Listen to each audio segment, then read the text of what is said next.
खबर बड़वानी से। पूर्व गृह मंत्री बाला बच्चन का बयान, कहा कोरोना से जिले में हुई है 1000 से अधिक मौतें, भाजपा आंकड़ा छिपा रही।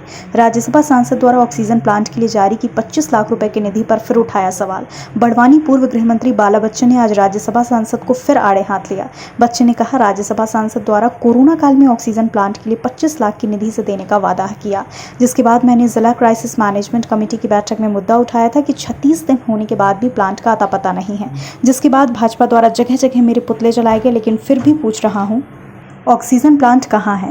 मैंने ये कलेक्टर सहित नेताओं से पूछा था, लेकिन मुझे जवाब नहीं मिला। और अब सांसद ने जिला योजना मंडल में लेटर जारी किया है कि इस प्लांट के लिए दी हुई राशि को निरस्त करता हूं, जबकि कोरोना के तीसरे चरण की आशंका जताई जा रही है। ऐसे में कभी आ गया तो क्या होगा? भाजपा बेवजह जनता को गुमराह कर रही है। साथ ही बच्चन ने कोरोना में हुई मौतों पर भी जवाब मांगा। उन्होंने कहा कि जिले में दूसरे चरण कि कोरोना ने 1000 से ज़्यादा जानें ली हैं, लेकिन भाजपा आंकड़े छिपा रही है। उन्होंने कहा, इससे इनका चरित्र स्पष्ट हो गया है कि इनकी कथनी और करनी में यह अंतर है। लेकिन अब कांग्रेस हर बूथ पर आंकड़े जुटाएगी और जिले में हुई मौतों को जनता के सामने लाएगी। भैया, कोरोना काल में सांसद और राज्यसभा सांसद दोनों के द्वारा ऑक्सीजन प्लांट की घोषणा की गई थी। भूमि पूजन भी हो चुका है, प्लांट सेट भी बन गया। क्या कहेंगे? मैं आपको बताना चाहता हूँ कि जो जिला क्राइसिस कमेटी की जो बैठक में जो मुद्दा मैंने और मेरी पार्टी के लोगों ने जो उठाया था, वो ये था कि यहाँ से जो राज्यसभा सदस्य हैं श्री सुमेर सिंह सोलंकी जी, उन्होंने 21 अप्रैल को ये पत्र लिखा था कि मैं मेरी सांसद निधि से बड़वानी जिले में ऑक्सीजन प्लांट लगाने के लिए मैं 25 लाख रुपए देता हूँ। ये 21 अप्रैल को बोला था।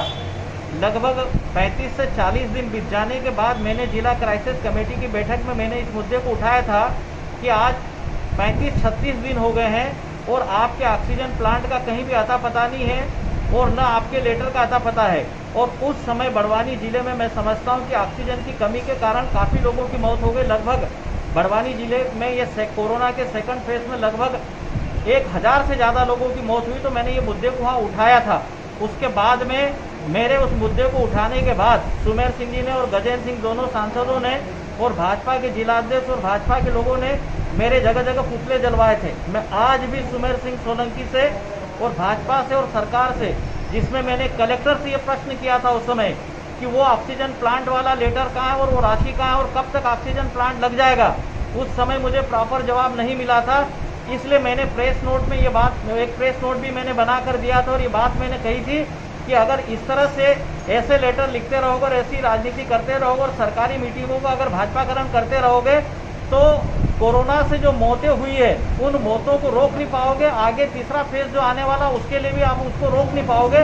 तो मेरा ये कहना था कि अगर समय पे वो ऑक्सीजन प्लांट लग जाता तो बड़वानी जिले में हजारों लोगों की मौत नहीं होती। और अब मुझे ये पता चला है कि देखो, एक तो जगह जगह मैंने बड़वानी जिले की लोगों की, मध्य प्रदेश की जनता जनार्दन के लोगों की बात उठाई कि मौतों से लोग कोरोना से बच सके, उसके लिए भाजपा ने पुतला दहन मेरा किया था। आज मैं फिर पूछ रहा हूँ आप लोगों के माध्यम से, दोनों सांसदों से और भाजपा से और शिवराज सिंह जी से, कि वो जो ऑक्सीजन प्लांट सांसद निधि से जो लगना था सुमेर सिंह सोलंकी जी की राशि से, वो ऑक्सीजन प्लांट कहाँ है? मुझे भी पता चला है मेरे सोर्सों से, मेरे सूत्रों से, कि ऑक्सीजन प्लांट जिसके लिए 25 लाख सुमेर सिंह जी ने जो लेटर लिखा था, अब वो निरस्त करने का भी लेटर जिला योजना मंडल में कर दिया है कि मैं ऑक्सीजन प्लांट के लिए दी हुई राशि को मैं निरस्त करता हूं। तो मैं जानना चाहता हूं बड़वानी जिले के शासन प्रशासन से, दोनों सांसदों से और शिवराज सिंह जी से, कि जो तीसरे चरण की, जो कोरोना के तीसरे फेज की जो आशंका जताई जा रही, अगर मान लो वो अगर तीसरा फेज भगवान न करे कि आए और अगर आ गया तीसरा फेज कोरोना का, तो देखो पहले से सेकंड ताकतवर तरीके का फेज था कोरोना का और दूसरे के बाद अगर तीसरा आता तो वो और उससे ज़्यादा स्ट्रांगली और ताकतवर तरीके का रहेगा।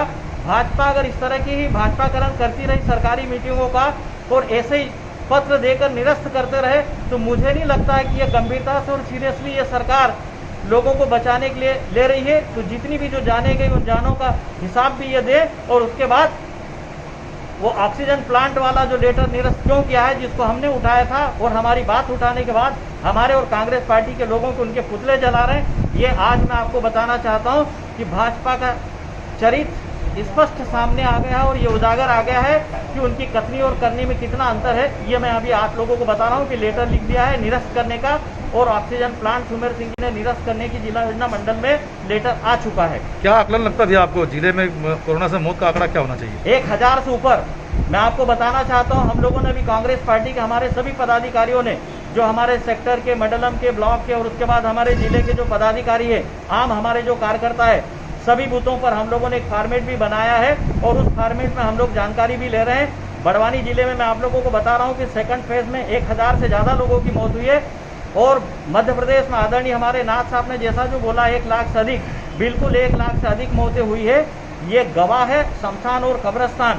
भाजपा इस पे भी राजनीतिकरण कर रही है और भाजपा इन आंकड़ों को छिपाना चाहती है, लेकिन मैं आपको बताना चाहता हूं कि लोकतांत्रिक व्यवस्थाएं हमारे प्रदेश और देश में है। समय आने दीजिए, ये सबक मध्य प्रदेश की, बड़वानी जिले की और देश की जनता भाजपा को सिखा के रहेगी। खबर भारतवर्ष के लिए बड़वानी से आदित्य शर्मा की रिपोर्ट।